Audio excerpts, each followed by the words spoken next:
Babu Nuhu unajua kilikuwaje mwanangu?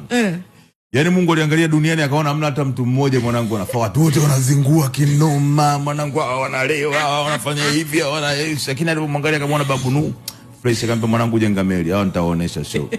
Hiyo inakuja siku nyingine, akamwambia jenga meli mwanangu, utaingia wewe na wanao na ngamia na nani fresh. Hao unajidai wauni. Wanajidai wenyewe wamenisahau mimi mwenyewe niliwaumba. Nitawaonesha show. Wewe ulipiga mbojo.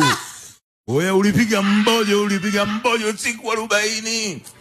Umeniona mwanangu? Nuhu akajenga ule meli wenyewe ulikuwa wakaupa jina wanaita safina huo hapo mwanangu. Umeona? Pale basi uweze ambia hadi simbilisi wameingia, mle panya wameingia. Sungura. Hadi kenge wameingia kwenye meli yule. Watu wako nje tu wanalewa eti wanazurura. Walipokuja kustuka mwanangu mlango umefungwa, likaanza bojo, lilipiga bojo. Oya, siku 40 linapiga bojo.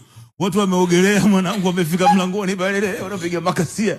Oya Nuhu unakuaje? Akaambia achana na mimi sijafunga mlango. Mshua mwenyewe kafunga mlango. Oya Nuhu so fresh mwanangu, so kweli? Akaambia so kweli. Mimi sijui, Mungu mwenyewe kafunga mlango ndo mtajua. Watu wamepiga mbizi mwanangu, hakuna. Mbojo unapiga siku 40. Mbojo ndo mvua. Wewe hajatoka mtu. Kabaki Nuhu na wanae ndani ya meli.